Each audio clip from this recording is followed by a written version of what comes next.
Behind the towering walls of Vienna's Habsburg Palace in 1793, morning light struggles through a narrow window into a forgotten chamber. Here sits a child of 7 winters, fingers wrapped around threadbare blankets that carry the scent of neglect and abandonment. This youngster bears the distinctive features that mark them as different in an age when difference meant danger, especially for those born into the highest echelons of European society. The child's name was Ferdinand, though few remember or dare speak it. Born into Emperor Leopold II's bloodline, he represents everything his family fears most. Proof that their claims of divine superiority ring hollow when faced with nature's infinite variations. His almond-shaped eyes, the very markers that reveal his condition, are windows the palace staff refuse to meet. They see in him not a person, but a threat to everything the Habsburg dynasty represents. The woman who enters his chamber moves with practiced avoidance. She's neither nursemaid nor governess, simply a caretaker paid to ensure the child's physical survival while maintaining the fiction of his non-existence. Cold porridge hits the wooden table with finality before she retreats without acknowledgement. No conversation passes between them because, in the eyes of his family, he doesn't warrant human interaction. Beyond these stone walls, Ferdinand's cousins master the arts of statecraft and diplomacy. They learn languages that will secure alliances and practice dances that will charm foreign courts. Meanwhile, Ferdinand finds entertainment in the only companions available to him. Particles of dust that swirl through the single shaft of sunlight penetrating his prison. Hours pass as he watches their endless dance, his world reduced to this small miracle of light and shadow. Before we delve deeper into these hidden chapters of European history, take a moment to engage with this content. Your support through likes and subscriptions helps bring these forgotten stories to light. Share in the comments where you're experiencing this journey from. It's remarkable how we connect across continents and centuries through our shared fascination with history's untold truths. Throughout Europe's grandest palaces, behind facades of gold leaf and beneath ceilings painted with scenes of heavenly glory, existed children whose very existence challenged everything their families believed about noble blood and divine appointment. These were sons and daughters born with what modern medicine recognizes as Down syndrome, a genetic condition resulting from an additional copy of chromosome 21, creating distinctive facial characteristics, intellectual challenges, and frequently heart complications. In centuries before physician John Langdon Down would formally describe this condition in 1866, before humanity understood chromosomes or genetic inheritance, these children were interpreted through the lens of superstition and shame. They were viewed as divine punishment for hidden transgressions, evidence of bloodline corruption, or supernatural curses upon their families. Royal houses, whose entire legitimacy rested upon concepts of superior breeding and heavenly favor, faced an existential crisis whenever such children entered their midst. A peasant family might embrace their different child as heaven's will, finding meaningful roles for them in agricultural life where simple contributions held value. But royalty demanded perfection in all things. Every prince and princess served as political currency for future marriage negotiations, living symbols of dynastic strength and cultural refinement. A child incapable of mastering court protocols, who might struggle during state ceremonies, who would never navigate the intricate world of international diplomacy. Such a child threatened not merely family pride, but the very foundations of political stability. Consider the tragedy of Prince John, youngest son of King George V and Queen Mary of the United Kingdom. Born in 1905 at York Cottage within the Sandringham estate, John's early years followed traditional royal patterns. Photographers captured him alongside his siblings in matching sailor suits, and he was presented to visiting dignitaries as protocol demanded. However, around his 4th birthday, seizures began manifesting alongside signs that court physicians quietly documented as learning difficulties and physical features, suggesting what we now understand as Down syndrome, though official confirmation never came. By 1909, John had vanished entirely from public consciousness. His grandmother, Queen Alexandra, recorded private visits to poor little Johnny at Wood Farm, a remote farmhouse on the Sandringham grounds where he lived with his devoted caregiver, Charlotte Lalla Bill. Alexandra's diary entries paint a picture of a child who inhabited his own reality, discovering joy in simple pleasures like collecting acorns, observing gardening work, and laughing at games only he comprehended. Family visits became increasingly discouraged, and his parents maintained emotional distance, viewing him through the cold lens of royal duty rather than parental affection. When John died in 1919 at age 13 following a severe seizure, Queen Mary confided to a friend that his death represented a release for the child and perhaps the greatest mercy for the poor little soul. These words, release and mercy, echo through centuries of royal correspondence regarding such children, revealing a worldview where difference equaled suffering and inability to fulfill dynastic obligations meant life itself lacked value. Yet occasionally, between the carefully crafted official statements, glimpses of genuine humanity emerge. John's nurse preserved every drawing he created, every photograph taken, every small treasure he collected during his brief life. Following his death, she received a quiet pension and departed with memories of a boy who found wonder in music and animals. Memories that painted a vastly different portrait than the official narrative of tragedy and relief.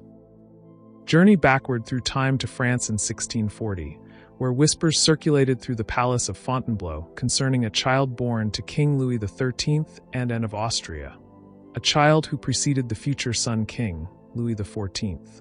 Court records, carefully sanitized for posterity, mention only a frail infant who failed to thrive.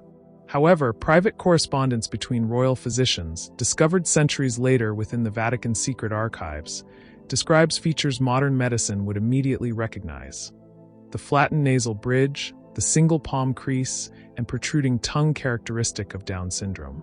This unnamed prince survived exactly 43 days. His wet nurse endured repeated interrogations, officials desperate to establish fault for the child's condition and death. The nurse swore she had provided proper care, that she had committed no errors. Indeed, she bore no responsibility. The child likely suffered from the cardiac defects that affect nearly half of all infants born with Down syndrome. But in an era demanding blame for royal infant mortality, where noble blood was presumed stronger than common stock, someone required condemnation. Palace servants spoke in hushed tones about the special prayers Anne of Austria commissioned and the pilgrimages she undertook to sacred shrines, seeking explanation for why divine providence had marked her child. Speculation ran wild. Some claimed it was punishment for the king's sins, others blamed the queen's Spanish heritage, while still others pointed to unfavorable astronomical alignments at the moment of conception. What none dared suggest was that sometimes nature simply creates variation, that this child was neither punishment nor curse, but merely different. Such thinking wouldn't emerge for centuries. In Russia, the Romanov dynasty grappled with their own hidden shame. While history remembers Alexei's hemophilia extensively, few know of Grand Duke Vladimir's youngest daughter, born in 1882. Her name appears in no official genealogies, mentioned only as an infant daughter, died young if referenced at all. However, payroll records from the Alexander Palace reveal continuous payments to specific servants assigned to the East Wing nursery for 16 years following her birth, long after an infant death would require such attention. Letters exchanged between ladies-in-waiting describe a girl who never developed proper speech, who at 14 still engaged with toys designed for toddlers, who required constant supervision lest she wander into the frozen gardens wearing only her nightgown, laughing at falling snowflakes.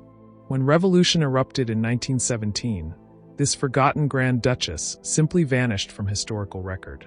Did revolutionary soldiers discover her in that East Wing nursery? A woman-child incapable of understanding why everyone around her screamed in terror? Did a loyal servant spirit her away to some remote village where a simple-minded woman who cherished dolls might live unnoticed? Or did the family themselves, fleeing for their lives, make calculated decisions about who could and couldn't be saved during their escape? The answers died with the regime that created such questions. Revolution has a way of erasing inconvenient truths alongside the systems that generated them. Spain's Habsburg line, already notorious for their inbreeding practices, produced numerous children with various conditions. Charles II, El Hechizado, or the Bewitched, is well documented in history. His Habsburg jaw was so pronounced he could barely consume food, his mental capacity so limited that speech didn't develop until his 4th year. But Charles had siblings and cousins who never appeared in official portraits, never received names or titles worthy of historical record. Spanish court physicians wrote in coded Latin, hoping their documentation would survive them, recording infants born with what they termed Mongol features, using terminology that wouldn't become formally medical for another 2 centuries. These physicians noted how such births increased with each generation of cousin marriages and uncle-niece unions, desperate attempts to maintain royal blood purity that instead concentrated genetic risks. One physician, Diego Mateo Zapata, writing in 1693, described examining a princess whose name was literally scratched from all records.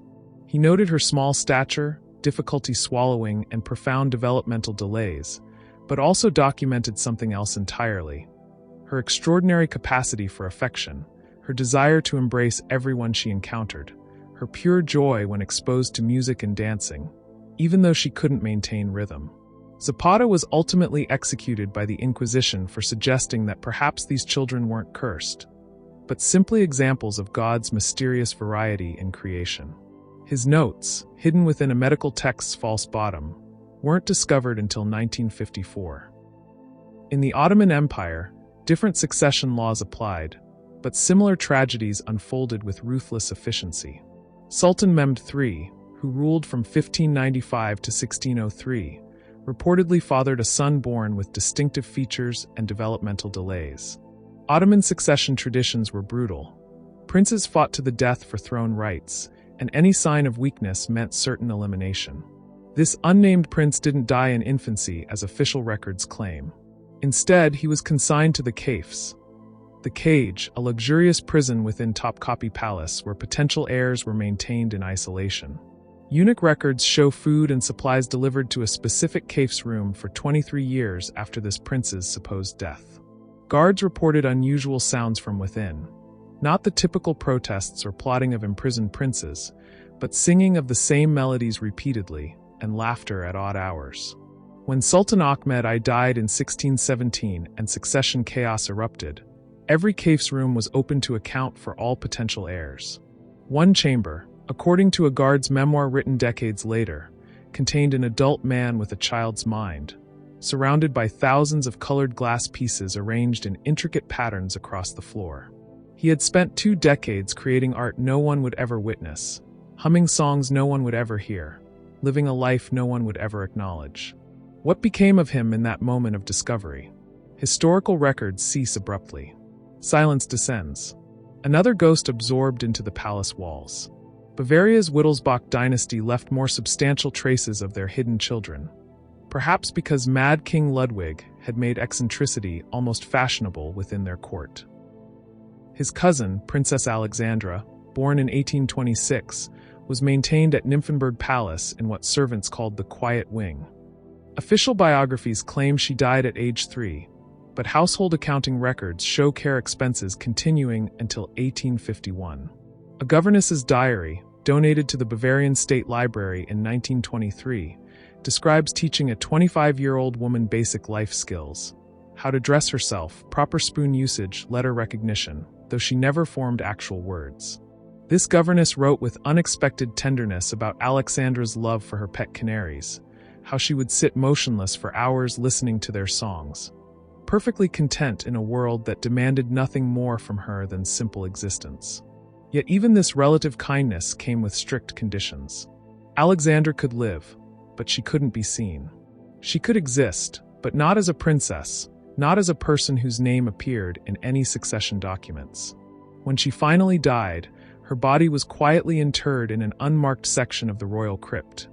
No ceremony, no announcement, as if 25 years of life could be erased by simply pretending they never occurred.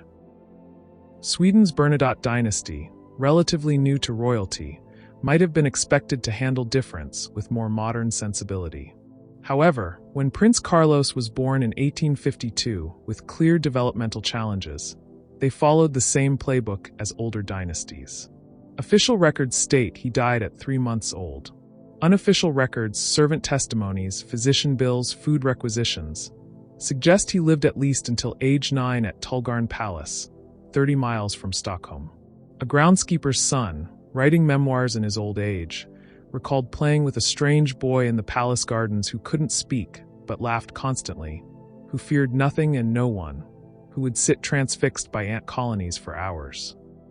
This boy, the groundskeeper's son realized decades later, appeared only when the royal family was absent, vanishing days before their returns. He was like a ghost, the memoir states, but the happiest ghost imaginable. In Austria-Hungary, the Habsburg curse of inbreeding produced numerous children with various conditions.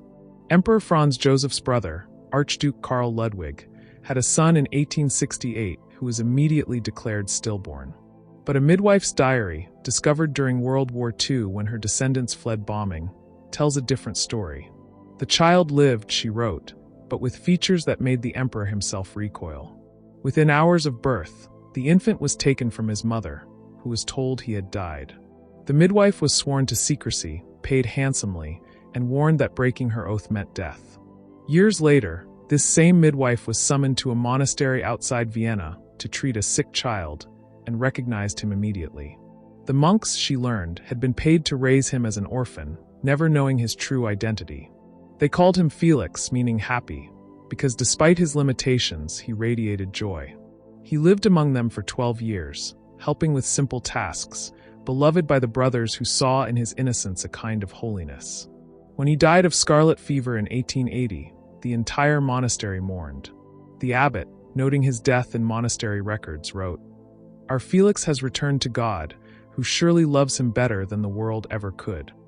These hidden children existed in every European royal house, their stories following depressingly similar patterns: birth, recognition of difference, concealment, erasure. Yet occasionally, cracks in official narratives reveal unexpected tenderness. Prussia's Prince Waldemar, born in 1889 to Wilhelm II's sister, was hidden away like all the others. But his nurse, Emma Muller, used her wages to commission a local artist to paint his portrait every year on his birthday.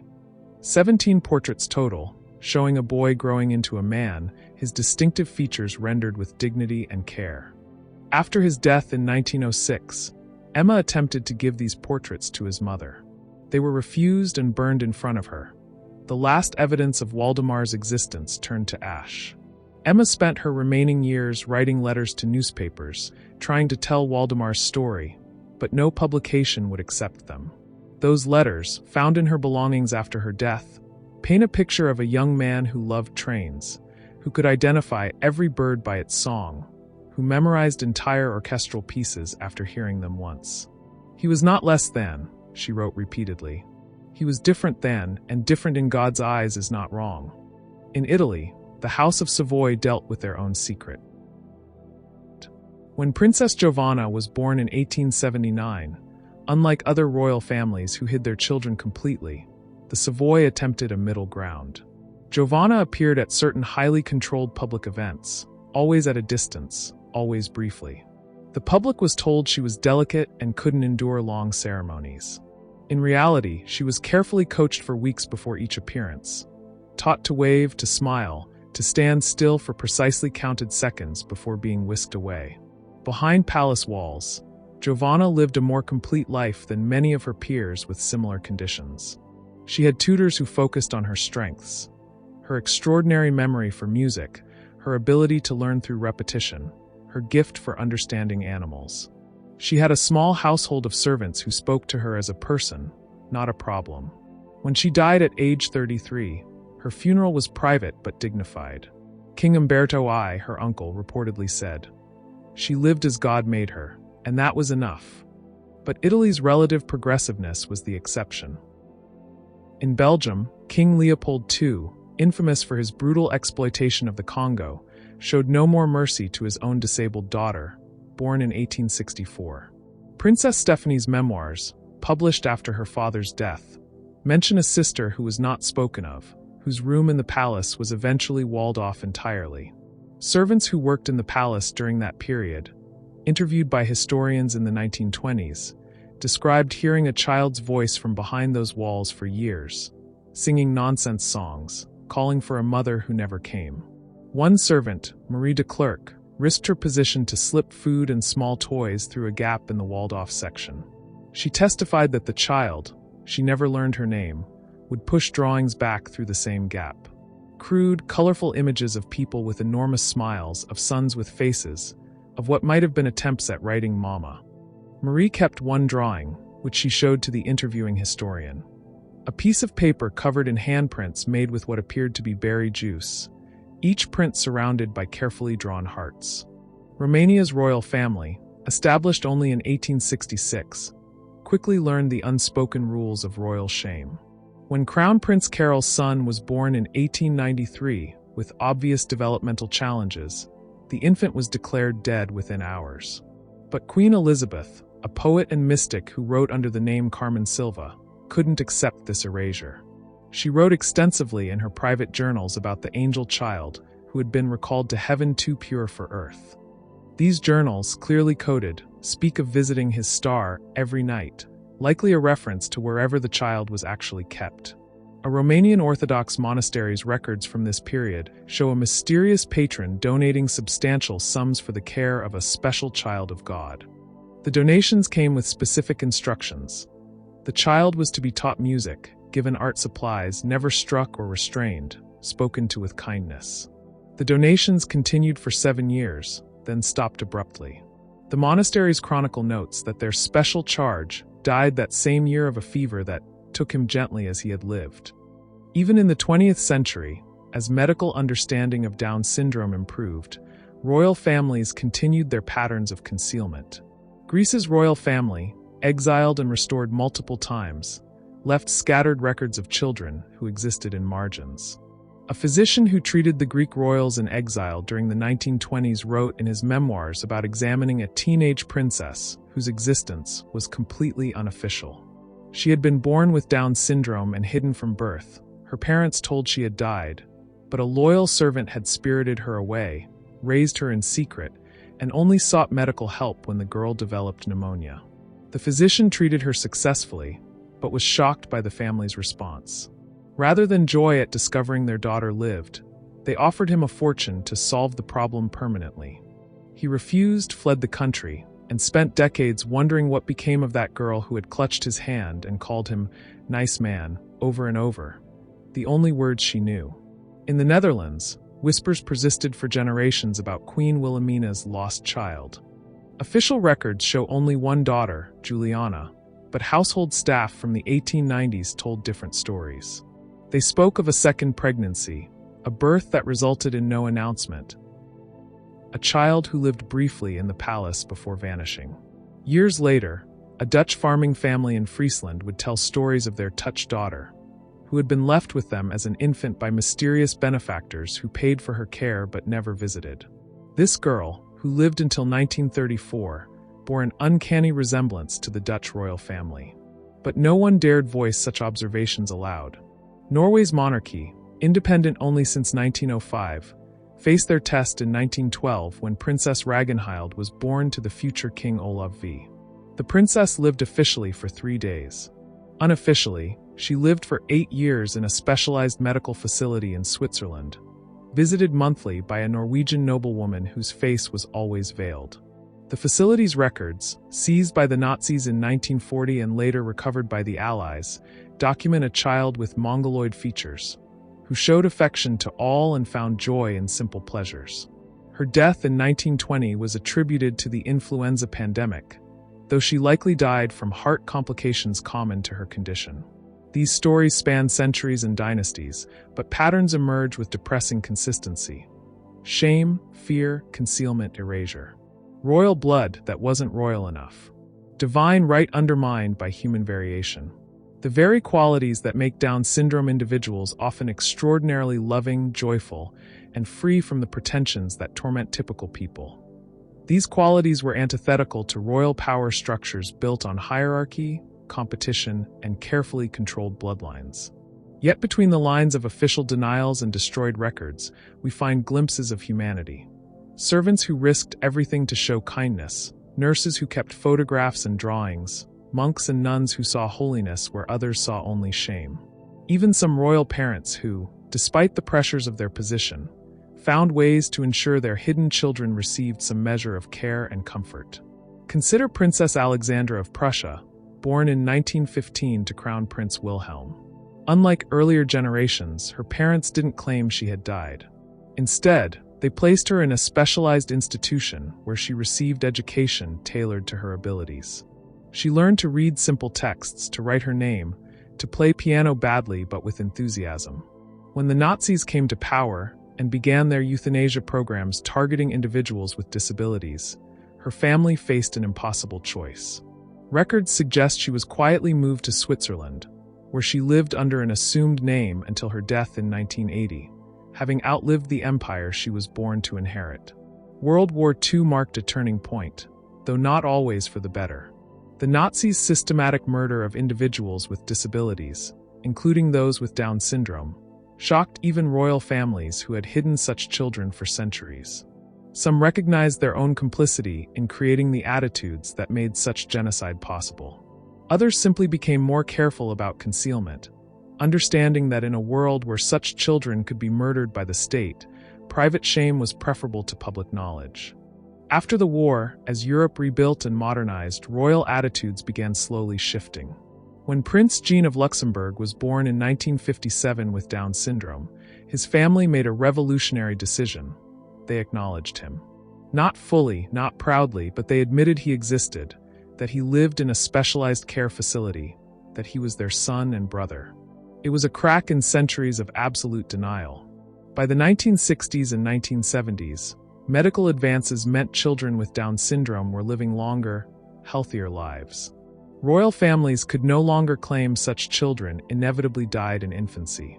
Some began quietly supporting organizations that helped families with disabled children, though rarely acknowledging why they had such interest. Others continued old patterns, but with modern efficiency. Private institutions in discreet locations, trust funds that ensured silence, medical records that vanished into private archives. Spain's modern royal family broke entirely with tradition when in 1973 they publicly acknowledged that King Juan Carlos's nephew had been born with Down syndrome. The child appeared in family photographs, attended certain public events, was spoken of with affection rather than shame. It was revolutionary, yet it highlighted how recently such basic human recognition had been denied to these children. Today, we understand that Down syndrome is simply a genetic variation occurring in roughly 1 in every 700 births across all populations, all social classes, all bloodlines. We know that individuals with Down syndrome can live full, meaningful lives, that they experience the same range of emotions as anyone else, that their intellectual disabilities don't diminish their humanity. We know this now, but for centuries, royal families who claimed divine appointment, who justified their power through supposed genetic superiority, couldn't afford to know this. Modern royal families still face these challenges, though typically with more compassion than their predecessors. When rumors surface about a royal child with disabilities, palace public relations teams issue careful statements about privacy and family matters. Support is provided, care is arranged, but full integration into royal life remains rare. Old habits die hard, and the pressure for royal children to be perfect, or at least appear perfect, persists. Some historians argue that these hidden children represent one of monarchy's greatest moral failures: the systematic denial of humanity to their most vulnerable members. Others point out that royal families were products of their time, following medical and social conventions that labeled such children as mongoloid idiots and recommended institutionalization. Both perspectives hold truth. Royal families didn't create society's prejudices against disability, but their positions of power meant they bore special responsibility for perpetuating them.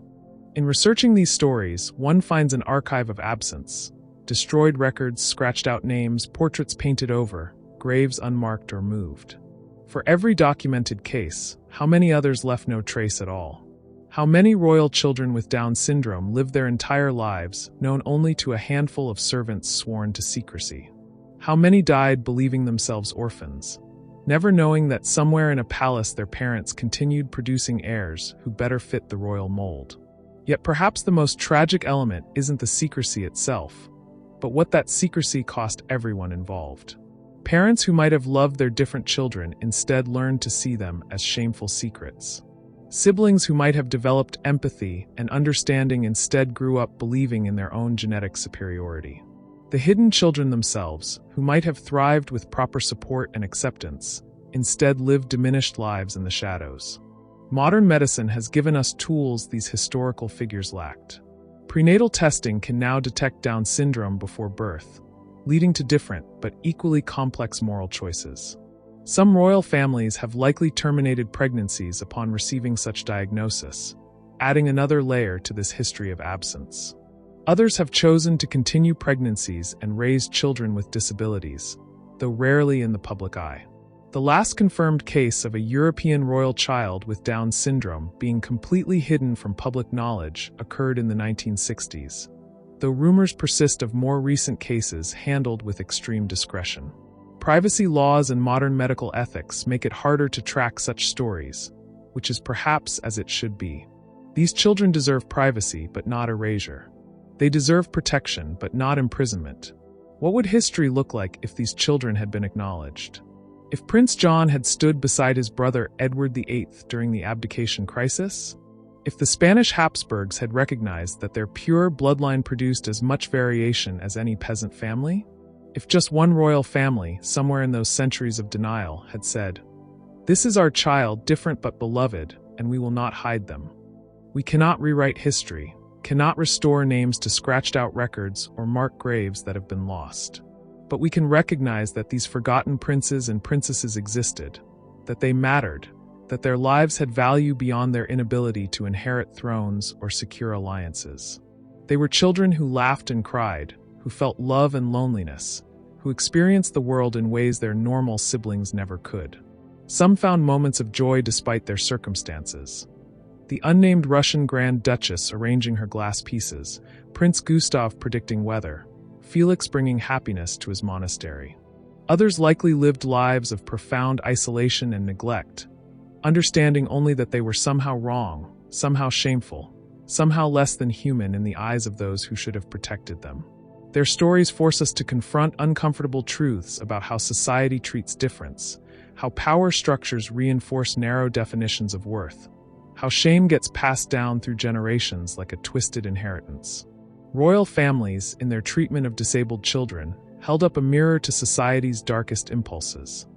The desire to eliminate difference, to hide imperfection, to pretend that human variation is abnormality rather than nature's rule.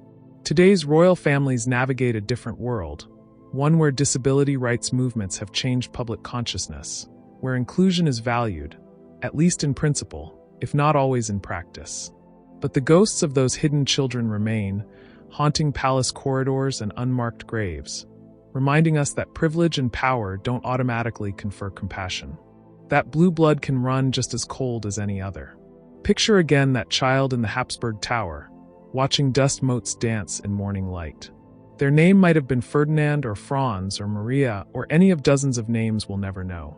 They lived and died in shame that wasn't theirs to bear, victims of a worldview that couldn't accommodate difference, couldn't see beauty in variation, couldn't recognize that the true deficit lay not in their extra chromosome, but in their family's missing compassion. Their attendant leaves, footsteps fading down stone corridors. The child returns to watching light and shadow play across ancient walls, unaware that hundreds of others across Europe share their fate. Royal blood that wasn't royal enough. Divine appointment undermined by human reality. They hum a tune no one else will ever hear, arrange objects in patterns that make sense only to them, and wait for tomorrow's bowl of cold porridge, tomorrow's silent attendant, tomorrow's few moments of filtered sunlight in a room the world pretends doesn't exist. In the end, these forgotten royals tell us less about Down syndrome than about power itself. How it corrupts not just through ambition but through fear, not just through cruelty but through shame. They remind us that every society creates its shadows, its unmentionables, its disappeared. The measure of civilization isn't found in its palaces or crown jewels, but in how it treats those who don't fit the mold, who can't play the game, who exist outside the boundaries of acceptable difference. Somewhere in Europe, in unmarked graves and forgotten corners of royal crypts, lie the bones of princes and princesses whose only crime was being born different. Their names erased, their faces destroyed, their existence denied. Yet they lived. They breathed and laughed and cried and died, fully human despite every effort to pretend otherwise. And in their silence, they speak volumes about what happens when bloodline matters more than blood, when appearance trumps reality, when the fear of imperfection becomes more monstrous than any imagined defect. You are still in that tower room, centuries collapsed into a single moment of abandonment. But now you know you're not alone. Across time and space, in palaces and convents and institutions, others share your fate. History will forget your name, but you existed. You mattered. And in that dawn light filtering through stone and centuries, that's enough. It has to be enough, because it's all that remains when power chooses shame over love, absence over presence, forgetting over the harder work of remembering.